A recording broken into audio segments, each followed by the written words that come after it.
আমার আল্লাহ ডাক দেয়া কয়, ইয়া রাসূলুল্লাহ, ইয়া হাবিবাল্লাহ, নবী গো,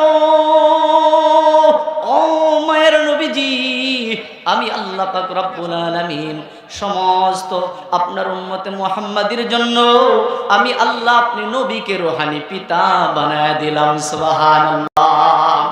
আমি আল্লাহর দরবার থেকে, আমি আল্লাহর পক্ষ থেকে যত পাওয়া রহমত আছে, করুণা আছে, দয়া আছে, ইয়া রাসূলুল্লাহ, ইয়া হাবিবাল্লাহ, নবী গো, আপনি এই দয়া, এই করুণা, এই রহমত আপনার যত উম্মতে মুহাম্মাদি আছে সমস্ত উম্মতে মুহাম্মাদির মধ্যে বিলীন করে দিবেন। সুবহানাল্লাহ।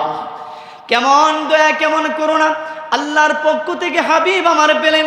যখন দুনিয়া কিয়ামত হওয়ার পরে রওজায়ে তাহর থেকে আল্লাহর হাবিবকে উত্তোলন করা হবে, জিবরাইল ৭০,০০০ ফেরেশতা লইয়া রাসূলুল্লাহর রওজা মুবারকের পাশে দাঁড়াবে। ইয়া রাসূলুল্লাহ, ইয়া হাবিবাল্লাহ, নবী গো, আল্লাহ পাক রব্বুল আলামিন আপনাকে নেওয়ার জন্য পাঠিয়েছেন। নবী আমার রওজা মুবারক থেকে দাঁড়াবে, দাঁড়ায়া ডানে তাকাবে, বামে তাকাবে, তাকানোর পরে নবী আমার হাউমাউ করে কান্নায় জর্জরিত হয়ে যাবে। ফেরেশতা জিবরাইল ডেকে বলবে, ইয়া রাসূলুল্লাহ, ইয়া হাবিবাল্লাহ, নবী গো, আপনি কেন কান্দেন?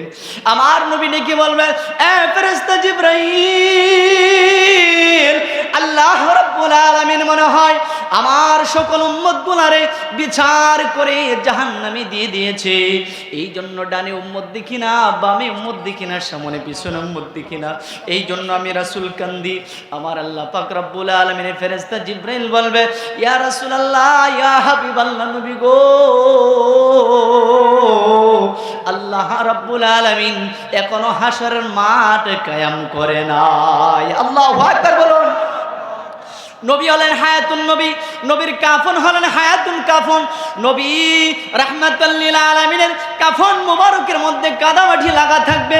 জিবরাইল ডেকে বলবে, ইয়া রাসূলুল্লাহ, ইয়া হাবিবাল্লাহ, নবী গো, আপনার কাফন মুবারকের মধ্যে কাদামাটি লেগে আছে। আল্লাহ রাব্বুল আলামিনের দরবারে যখন উপস্থিত হবেন, আল্লাহ যদি জিজ্ঞেস করে, জিবরাইল, আমার রাসূলুল্লাহর কাফন মুবারকের মধ্যে কাদামাটি লাগা, তুমি জিবরাইল কেন পরিষ্কার করো নাই? ইয়া রাসূলুল্লাহ, ইয়া হাবিবাল্লাহ, যদি অনুমতি পাইতাম আপনি রাসূলের কাফনের কাদা মাটিগুলো আমি জিবরাইল পরিষ্কার করে দিতাম। আল্লাহু আকবার। জিবরাইলকে বলবেন, আমার রাসূল ডেকে বলবে, হ্যাঁ জিবরাইল, আমি রাসূল এমন দয়ার রাসূল, আমি রাসূল এমন মায়ার রাসূল, দুনিয়াতে উম্মতের জন্য কাঁদছি, দুনিয়াতে কাঁদতে কাঁদতে আমি উম্মতের জন্য স্বাদ মিটে নাই। আমি রাসূলুল্লাহ রওজা ধারে শুইয়া শুইয়া কাঁদতে কাঁদতে আমার রওজা মুবারকের মাটি উম্মতের জন্য কাদা বানাইয়া ফেলছি। আল্লাহু আকবার। আমার রাসূল ডেকে বললে, জিবরাইল, এই কাদা মাটি তুমি পরিষ্কার করিও না রে। আমি রাসূলুল্লাহ আল্লাহর দরবারে যেদিন দাঁড়াবো, এই কাদা মাটি লইয়া দাঁড়াবো, আমি আল্লাহকে এই কাদা মাটি দেখাবো আর উম্মতের নাজাতের ফয়সালা করব। সুবহানাল্লাহ। আমার আল্লাহ ডেকে বলে, ও দুনিয়ার উম্মতে মুহাম্মাদি রে, তোমরা শুনে রাখো, আমি আল্লাহ যখন কাহার রূপ নিয়ে বসে যাব, যতক্ষণ না পর্যন্ত আমার মায়ার নবী রাহমাতুল লিল আলামিনের চেহারা মুবারক না দেখব রে, ততক্ষণ পর্যন্ত আমি আল্লাহ কাহার রূপ নিয়ে বসে থাকব। যতক্ষণ পর্যন্ত আমার হাবিবের রাহমাতুল লিল আলামিনের চেহারা দেখব, চেহারা দেখতে দেরি হবে, আমি আল্লাহ রহমানের রূপ ধারণ করতে দেরি হবে না। আল্লাহু আকবার।